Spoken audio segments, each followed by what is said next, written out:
para pecinta baginda Nabi Muhammad SAW. Alhamdulillah, puji syukur kepada Allah atas kemudahan yang Allah berikan kepada kita. Kita bisa istiqomah di majlis tafsir Al-Quran, majlis tafsir, majlis tadabbur, bukan tafsir, tadabbur. Kita bersama-sama ayo belajar merenungi firman-firman Allah Subhanahu wa Ta'ala. Kita sudah sampai di dalam kepada surat Al-A'raf ayat ke-142. A'udzubillahi minasyaitonirrajim. Bismillahirrahmanirrahim.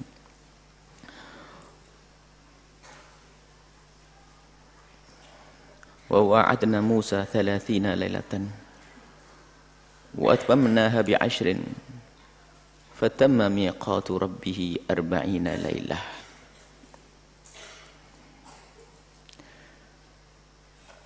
Kabar gembira yang Allah berikan kepada Sayyidina Musa, kalimullah. Salah satu nabi yang pernah diajak bicara langsung oleh Allah adalah Nabi Musa, kalimullah. Diajak bicara langsung dengan cara yang hanya Allah yang tahu dan Nabi Musa yang merasakannya. Dijanjikan bahwasanya Allah akan mengajak bicara langsung. Jadi ini kalau sudah bicara tentang zat Allah, jangan kebayang seperti kita. Kalau kita berbicara dengan Pak Lurah, Pak Kuwu, Pak Bupati, Pak Presiden, ada hadap-hadapan kita. Allah tidak memerlukan tempat karena Allah yang menciptakan tempat. Wa wa'adna Musa, kami telah memberikan janji, menjanjikan kepada Musa 30 lailatan, 30 hari.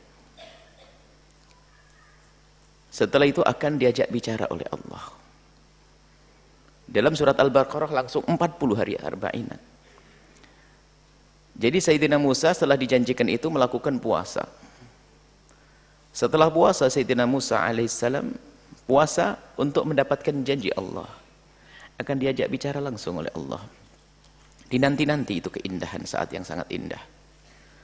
Kemudian setelah di 30 harinya, Sayyidina Musa alaihissalam merasa ingin diajak bicara oleh Allah, tentu ingin tampil yang sangat istimewa. Seperti halnya kalau kita hendak sholat, kita tampil dengan istimewa. Maka Sayyidina Musa alaihissalam bersih diri. Termasuk di dalamnya, Sayyidina Musa pakai siwak. Sehingga bersihlah mulut beliau, bersih. Akhirnya di saat itu mendapatkan lagi wahyu dari Allah yang isinya bahwasanya, ya Musa, kenapa kau hilangkan bau mulutmu itu?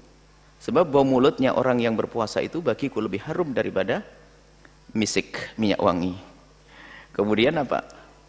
Nabi Musa demi untuk menjadikan mulutnya menurut Allah harum seperti minyak misik, maka Nabi Musa menambah 10 hari lagi sehingga genaplah 40 hari.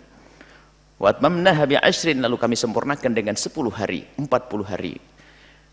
Fatamma miqatu rabbi, setelah itu sudah sempurna waktu yang telah dijanjikan oleh Allah bahwa Allah akan mengajak bicara kepada Nabi Musa alaihissalam. Nabi Musa diajak bicara oleh Allah waktu itu Nabi Musa berada di Bukit Tur Sina. Tapi kita punya Nabi Muhammad juga pernah diajak bicara oleh Allah. Dan ingat, semua gelar kemuliaan dan keistimewaan yang pernah diberikan kepada nabi-nabi, semua ada pada Nabi Muhammad. Jika Nabi Ibrahim Khalilullah, Nabi Muhammad juga Khalilullah. Jika Nabi Musa adalah Kalimullah yang pernah diajak bicara langsung oleh Allah, jika Nabi Musa pernah diajak bicara langsung oleh Allah, Nabi Muhammad pun pernah diajak bicara langsung oleh Allah. Tapi ingat, Allah tidak memerlukan tempat. Dan ada perbedaan antara Nabi Muhammad dengan Nabi Musa. Waktu Nabi Musa diajak bicara oleh Allah, berada di Bukit Tur Sina, adanya di bumi.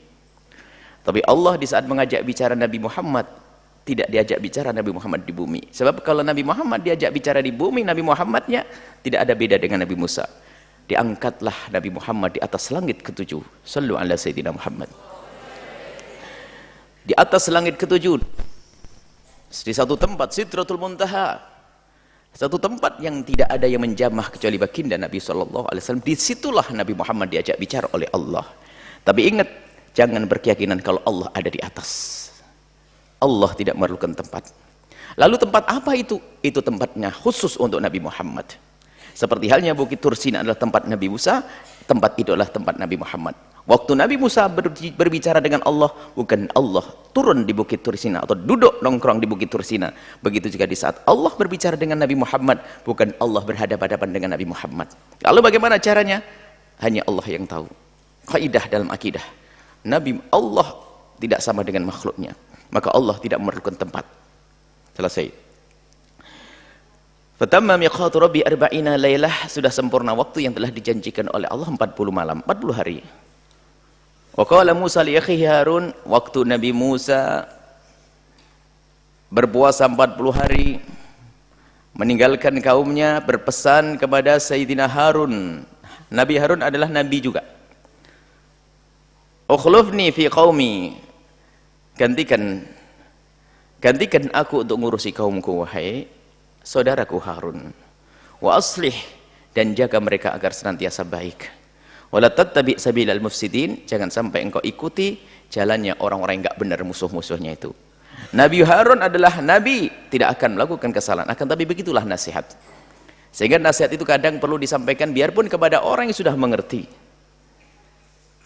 Karena apa? Contoh, termasuk Allah memberikan teguran kepada Nabi Muhammad. Sebetulnya bukan sebuah kesalahan. Akan tapi begitulah tarbiyah itu. Sehingga kebaikan masih bisa ditingkatkan kebaikannya. Segala yang bersih masih bisa dibersihkan, lebih bersih lagi. Yang putih bisa semakin putih. Nabi Muhammad masih terus terangkat pangkatnya. Maka pesan kepada Sayyidina Harun ini bukan berarti Nabi Harun itu akan melakukan kerusakan, tidak. Tapi begitulah pesan itu berlaku kepada orang yang sudah baik sekalipun. Pun demi maka dari itu jangan merasa tersinggung kalau dirimu adalah orang yang baik, diingat ke orang, oh, saya kok dinasihati. Anda sombong. Anda sombong. Anda sudah tahu segala permasalahan, dinasihati orang mungkin lebih kecil dari Anda. Nabi Harun tidak berkata setelah itu, hei Musa, aku nabi sama ente. Aku dapat wahyu, aku dijaga, aku maksum. Gak ngomong begitu Nabi Harun. Pendidikan buat kita. Kalau dinasihati kita merasa ustaz, dinasihati orang awam, orang awam tahu apa? Orang awam tahu apa? Nasihati saya? Enggak. Nasihat dari siapa saja akan berguna, namanya sehat. Baik. Walamma jaa Musa limiqatina, setelah sampai waktu yang telah dijanjikan oleh Allah, wa kallamahu, dan Allah mengajak berbicara kepada Nabi Musa alaihissalam dengan cara yang Allah Maha tahu, dan kita tidak perlu pengen tahu kayak apa. Nanti kalau Anda masuk surga baru tahu bagaimana diajak bicara oleh Allah dan keindahannya seperti apa. Yang punya cinta kepada suami, yang punya cinta kepada istri, yang punya cinta kepada anak, lihat ngomong senengnya, rasa rindu untuk berbicara, diajak bicara. Maka termasuk hukuman Allah disebutkan termasuk pendosa-pendosa gede yang tidak bertobat, pemabuk, pejudi, pemabuk, durhaka kepada orang tua, pezina. Kalau tidak segera tobat, la yukallimuhumullah, Allah tidak ngajak bicara kepada mereka nanti. Maksudnya apa? Nggak diajak bicara itu hukuman yang luar biasa. Coba, orang yang sangat mencintaimu ngediamin dirimu tuh gimana rasanya? Mungkin kita akan berkata, lebih baik kau pukul aku daripada kau diamin. Gitu. Karena diam itu adalah hukuman yang luar biasa bagi orang yang mengerti hati dan cinta. Paham ibu? Suamimu berapa kali diam? Sakit jadi. Allah mengajak bicara Nabi Musa alaihissalam. Allah mengajak bicara Nabi Musa. Senangnya Nabi Musa. Wala Rabbi, setelah itu Rabbi arini anzur ilaik. Tidak cukup ingin diajak bicara. Nabi Musa pengen lihat Allah. Rindu. Karena di dalam hatinya kecintaannya yang luar biasa kepada Allah. Arini, Rabbi arini, ya Allah tampakkan, tunjukkan kepadaku. Anzur ilaika, aku ingin melihatmu. Qala, Allah menjawab, lan tarani, kau tidak akan bisa melihatku. Kalau pakar bahasa mengatakan lan tidak akan bisa melihat selamanya, ini adalah selamanya di dunia, tidak masuk wilayah akhirat. Akhirat babnya beda. Lan tarani, kau tidak akan bisa melihatku wahai Musa. Walakin, akan tapi Ungdur ilal jabali, lihat itu gunung. Fa in istaqarra, kalau gunung itu bisa tenang, makanahu, di tempatnya, fasawfa tarani, niscaya kau akan bisa melihatku. Ada beberapa faedah akidiyah tentang akidah di dalam hal ini. Akidah ahli sunnati wal jamaati mengatakan bahwasanya Allah subhanahu wa ta'ala bisa dilihat di akhirat, bukan di dunia. Hujjah dan dalilnya adalah justru ini. Orang Mu'tazilah mengingkari Allah dilihat di akhirat, Allah tidak bisa dilihat di akhirat. Tapi niatnya kaum Mu'tazilah adalah tanzih, mensucikan Allah dari tempat, karena kaum Mu'tazilah itu memahami cara melihat itu seperti di dunia. Maka kalau Allah dilihat nanti harus mengambil tempat, dan itu tidak mungkin. Itu kaum Mu'tazilah. Tapi kita mengatakan kaum ahli sunnati wal jamaati mengatakan Allah bisa dilihat di akhirat nanti dengan cara yang Allah maha tahu. Nanti kalau sudah masuk surga Anda bakal tahu. Nah, dari ayat inilah yang dipakai dalil ahli sunnah, dan ayat ini juga yang dipakai kaum Mu'tazilah. Kalau ahli sunnah, dari pertanyaan Sayyidina Musa, Musa bukan orang bodoh, Nabi. Di saat Nabi Musa meminta, tentu yang diminta adalah sesuatu yang secara akal, pemahaman adalah boleh. Hari ini ya Allah tunjukkan kepadaku, kalau memang Allah tidak bisa dilihat, maka di saya Nabi Musa seorang nabi, bukan sekedar kelas cerdas, bukan sekedar kelas pinter, tapi nabi besar. Tentu Nabi Musa tidak akan meminta, tidak akan meminta, tapi ketanyakan Nabi minta. Lalu dijawab oleh Allah, lantarani. Inilah yang dipakai dalil Mu'tazilah bahwasanya Allah tidak bisa dilihat. Tapi keterangannya adalah dalam keterangan dari riwayat yang lain bahwasanya ya lantarani di sini tidak bisa dilihat di dunia. Maka menurut ahli sunnati wal jamaati, Allah tidak bisa dilihat kita selama di dunia. Maka setelah kita keluar dari dunia ini, baru kita bisa melihat Allah subhanahu wa ta'ala. Maka kesepakatan ahli sunnati wal jamaati, orang yang beriman nanti bisa melihat Allah di surga. Tapi undang-undang melihatnya sudah berbeda, bukan seperti undang-undang saat di dunia. Kalau undang-undang di dunia adalah kalau kita melihat, tentu kita harus berhadapan-hadapan dengan yang dilihat. Lalu Allah apakah berhadapan dengan kita? Allah tidak memerlukan tempat. Kita akan melihat.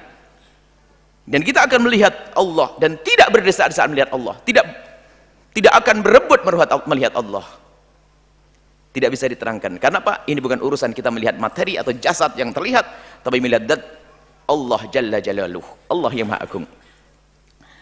Kemudian termasuk dari ahli sunnah, Allah memberikan gambaran. Tuh, hei Musa, lihat itu gunung. Kalau gunung itu nanti bisa tenang, fasawfa tarani, niscaya engkau akan bisa melihatku. Lah, berarti ini masih ada. Kalau memang tenang, engkau akan melihatku. Artinya bisa dilihat. Cuma kamu tidak akan mampu melihatnya. Itu yang dipahami oleh ahli sunnati wal jamaati. Kalau gunung itu nanti tenang, maksudnya aku akan nampakkan diriku di hadapan gunung. Gunung akan melihatku, lihat. Kalau gunung itu mampu, dan kau juga bakal mampu, wahai Musa. Artinya apa? Nabi Muhammad, Allah bisa dilihat. Itu dalil kita ahli sunnati wal jamaati. Belum lagi wujuh yawma'idin nadhirah, itu termasuk dalil yang lain. Ini dari ayat yang sama-sama kaum Mu'tazilah mengambil ayat ini. Falamma tajalla rabbuhu lil jabali, tatkala Allah menampakkan diri di gunung tersebut. Sebagian memaknai tatkala Allah melihat gunung atau memperlihatkan kepada sang gunung, zat Allah tajalla, menampakkan atau dengan cara apa? Wallahu alam. Tajalla, menampakkan lil jabal, gunung. Sementara yang ditampakkan bukan zat Allah. Hanya dalam riwayat, hanya kalau gambaran sebuah cahaya, hanya percik cahaya saja yang ditampakkan. Sepercik cahaya yang ditampakkan, gambarannya begitu. Bukan Allah cahaya seperti itu, ya, cahaya yang bisa terlihat oleh mata. Ini adalah kalau dilihat oleh ini seperti kalau ditangkap indera mata, ini adalah menyamakan Allah dengan makhluk lain. Bukan, gambarannya adalah kalau ada cahaya besar, percikannya ditampakkan ke gunung, ternyata gunung runtuh dan tenggelam. Kalau gunung itu mampu, kau bakal mampu. Hei Musa, kenapa? Gunung itu lebih kuat dari dirimu. Gunung yang kuat kokoh saja nggak mampu, apalagi kamu. Ja'alahu dakka, berantakan, luluh lantak, hancur itu gunung, tenggelam. Wa kharra Musa sa'iqa. Di saat Nabi Musa melihat gunung seperti itu, ternyata pingsan. Baru melihat gunung yang diperlihatkan kepadanya Allah. Baru melihat gunungnya hancur, Nabi Musa sudah tidak kuat. Falamma afaqa, tatkala Nabi Musa tersadar dari pingsannya, qala, berkata, subhanak, maha suci engkau ya Allah, tubtu ilaika, aku tobat ya Allah. Wa ana awwalul mu'minina, aku orang pertama yang meyakini engkau bisa dilihat di akhirat tapi tidak bisa dilihat di dunia saat ini. Awwalul mu'minin. Orang beriman sebelumnya sudah banyak. Ini adalah masalah ru'yatullah. Awwalul mu'minin. Aku pertama orang iman di saat ini tentang dirimu ya Allah, zatmu di dunia kau tidak bisa dilihat. Lah, adapun Nabi Muhammad waktu Isra Mi'raj khilaf besar. Apakah Nabi Muhammad melihat Allah di sorga? Allah melihat Allah Subhanahu wa taala waktu di Isra Mi'raj kan? Jumhur ulama mengatakan Nabi Muhammad tidak melihat. Ahli sunnati wal jamaati. Sebagian ulama ahli sunnati wal jamaati mengatakan Allah melihat. Nabi Muhammad melihatnya. Jadi di dalam akidah kita waktu Nabi Muhammad Isra Mi'raj ada yang mengatakan Nabi Muhammad tidak melihat Allah. Dan itu adalah akidah benar. Kemudian yang kedua adalah akidah kita ahli sunnah wal jamaah mengatakan Nabi Muhammad melihat Allah. Termasuk Imam Baghawi, Imam Nawawi, Qadhi Iyad mengatakan Allah dilihat oleh Nabi Muhammad waktu Isra Mi'raj. Ini khilaf di antara ulama kita. Hanya yang perlu kita menjelaskan, bagi yang mengatakan tidak melihat, Nabi Muhammad tidak melihat karena apa? Allah hanya bisa dilihat di akhirat. Selesai. Adapun bagi yang mengatakan Nabi Muhammad melihat Allah, bagaimana menjelaskannya? Kan dunia ini materi semuanya. Ketahuilah jawabannya ini. Nabi Muhammad waktu menjalankan Isra Mi'raj sudah keluar dari undang-undang aturan manusia biasa. Namanya mukjizat. Mulai dari perjalanannya yang singkat, kilat. Di samping perjalanan yang singkat dan kilat, apalagi Nabi Muhammad memasuki alam-alam yang bukan alam dunia ini. Berdialog dengan para nabi. Beliau sudah berada di alam barzah. Kemudian Nabi Muhammad juga masuk surga. Di mana itu tempatnya? Hanya Allah yang tahu. Artinya undang-undangnya sudah beda. Maka di dalam perjalanannya pun undang-undangnya bukan undang-undang aturan dunia. Maka ketahuilah sangat mungkin bagi yang mengatakan Nabi Muhammad melihat Allah bukan satu yang batil. Karena apa? Bukan undang-undang di dunia. Kalau undang-undang di dunia kita melihat sesuatu yang akan kita lihat adalah di hadapan kita.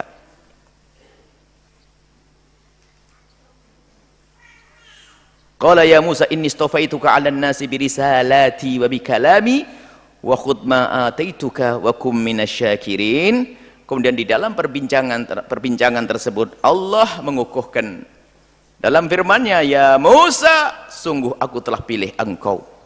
Nabi Musa adalah pilihan Allah untuk manusia, untuk kaumnya. Birisalati, dengan risalat-risalat, wahyu-wahyu yang Allah turunkan kepada Nabi Musa, wabikalami, dan kalam Allah, At-Taurat dan suhuf Musa. Fakhudh ma ataituka, ambillah apa yang aku berikan kepadamu, wa kun minasyakirin, dan jadilah engkau hamba-hamba yang bersyukur kepada Allah, kepadaku. Inilah yang bisa kami hadirkan singkat saat ini. Mohon maaf ada keterlambatan, rupanya jalannya tadi macet sekali. Kita baru nyampe ini. Baru nyampe. Semoga Allah memberikan kesehatan kepada semuanya. Baik, kita lanjutkan dengan tanya jawab. Wallahu a'lam bissawab.